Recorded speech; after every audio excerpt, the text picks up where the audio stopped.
Welcome to Geotechnical Engineering YouTube channel. So in this video I will continue the explanations of the relationship between stresses and strains for three-dimensional problems. And as we saw in a previous video, we have defined the stress tensor and we have defined the strain tensor. Now it's time to relate all of them for three-dimensional problems through the stiffness tensor we are going to call E. As we saw in the other video, sigma is the stress tensor, is a second order tensor. Epsilon is the strain tensor, is a second order tensor. And the stiffness tensor E is a fourth order tensor and can be represented all of them as matrices. We are going to see more details about this. In this case, we have the relationship between stresses and strains in a very general way, considering the possibility of nonlinear problems. This is the reason why I have the differential of stresses in here, the differential of strains in here. So graphically, we are going to say then that the relationship between the stresses and strain will be that the stress tensor that I have represented in here graphically is equal to the stiffness tensor that I will choose to express as a matrix, multiplied by the strain tensor, which is basically the derivatives, the partial derivative of the displacement in regards of the coordinate system x, y, and z. In order to introduce a continuum mechanics problem, which will be a problem in geotechnical engineering for a three-dimensional portion of soil under certain loads because a certain foundation, we will need to define several equations. So in the first place, we need to define the equilibrium of the soil mass. We need to define the compatibility in terms of deformations because not any deformation is allowed in the physical world. So interpenetrations are not allowed. And these are defined by these equations in the initial notation in here. We need to define boundary conditions in terms of displacements, in terms of forces and others in our problem, and we need to define the material behavior, which is exactly what we are introducing in this video, so the relationship between the stresses and strain. So the material model, the material behavior, the material relation between stresses and strains are only one of the four equation groups or equation or set of equations we need to define to solve a problem as a continuum mechanic problem in geotechnical engineering. You have some definitions in here, what are a few of the factors in these equations, but the important concept to remember is that we are focusing now in the analysis of the stress and strain relationship that define the material behavior of our numerical model. So we have defined the stress tensor and we represent it as this matrix in here. But in order to operate the multiplication between the fourth-order tensor E multiplied by the strain tensor, it's better if we transform these matrices in vectors, taking advantage of the symmetry of this tensor. We have said that the stress tensor and the strain tensor are symmetrics, so we can work only with this triangle in here, so 6 components instead of 9 components, and we can use column matrices for the stress tensor and the strain tensor, and we can use this matrix of 6 times 6 elements for the stiffness matrix or the stiffness tensor. So what we are having in here is the general relationship between the stresses and strains in a three-dimensional space that can be expressed in matrix form, in initial form, or in compact form. So we have said for the unidimensional example, and we are going to extrapolate the same concept to the three-dimensional case, that when the elements of the stiffness matrix or the stiffness tensor are constant, so they are numbers that never change, we have linear elasticity. And when these elements of the stiffness matrix are function of the strains, we have nonlinear elasticity. So this is well explained in the previous videos where we have shown the curves in the unidimensional space. So this is the problem of elasticity because we recover all the deformations after removing the loads. So we are analyzing exclusively linear and nonlinear elasticity problems. So the stress tensor will have 6 different components, the strain tensor has 6 different components, and in general, if nothing is set in terms of isotropy, the stiffness matrix of the stiffness tensor has 36 different components. But this is considering the case where we consider that the material is completely anisotropic, so there is not any symmetries in terms of behavior, mechanical behavior in any direction of the three-dimensional space. So this material has no symmetries at all in terms of mechanical behavior in different directions. So behave differently in the infinite direction of the three-dimensional space. If we consider that the stiffness tensor is symmetric, so we consider that this matrix that represents the stiffness matrix is symmetric, we are going to reduce the number of elastic constants or elastic variables, if we are talking about a nonlinear problem, to 21 different constant or elastic properties. If you have one plane of symmetry, so the behavior, the mechanical behavior is symmetry regarding one plane of symmetry, we reduce to 13 elastic parameters. If you have 3 planes of symmetry, we have the case of orthotropy, which is typically for concrete and timber. So we have 3 perpendicular directions with different behaviors, mechanical behavior. So in this case, we will have only 9 constants or 9 elastic parameters to define. And we will have one axis of symmetry. We are going to reduce to 5 constant or 5 elastic parameters. And this is the case that we call transverse anisotropy that we use certainly for soils and rocks. And if we have 3 axes of symmetry, we are going to have only 2 constant, and this constitutes what we know as the isotropic material or isotropy, typically for metals like steel, for example, where the properties are the same in every direction of the three-dimensional space. This is the definition of isotropy. So as you see, the more isotropic is the material, the less is the number of elastic parameters we need to define to study or to simulate the problem in the three-dimensional space. We have defined for isotropy, we have said that we need 2 parameters, so usually the Young modulus E and the Poisson ratio nu, as you can see in this expression in here. This is the generalized expression for the three-dimensional problems that follow the Hooke's law in 3 dimensions.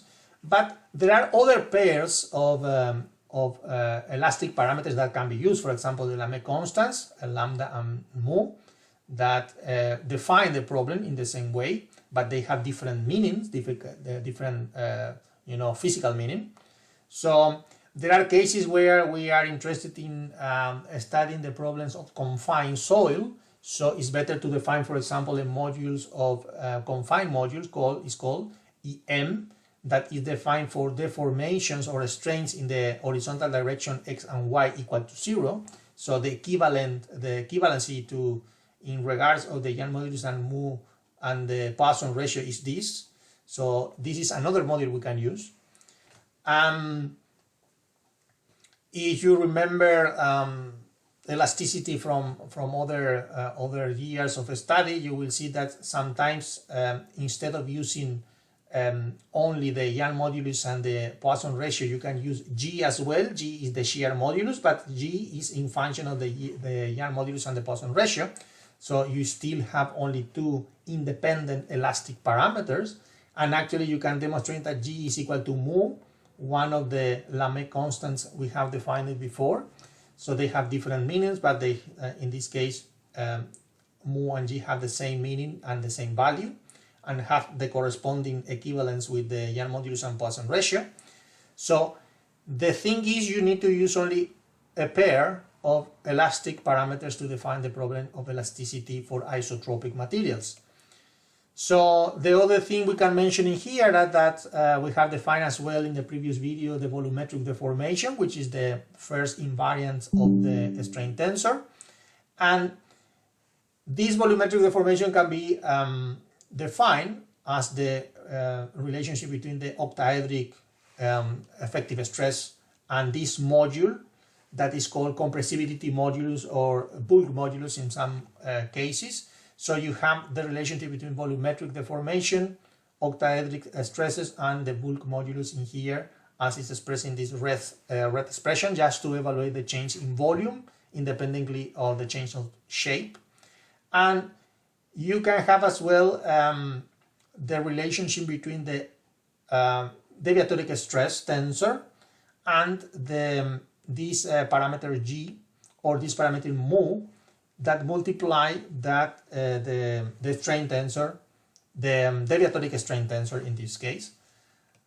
And at the end of the day, what we are interested in here in defining is that for problems in three-dimensional problems considering isotropic materials,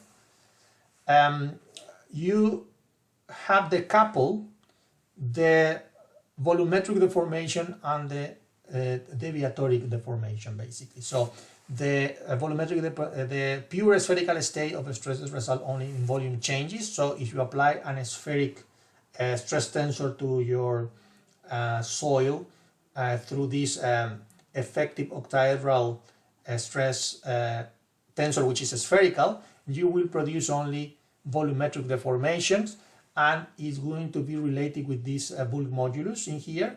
And if you have pure shear states of stress, you will produce only distortions, but you are not going to produce any change in volumes, and the relation will be found by this expression in here, where you have the deviatoric strain tensor, which is equal to the deviatoric stress tensor divided by twice the value of the constant G, as you can see on the screen.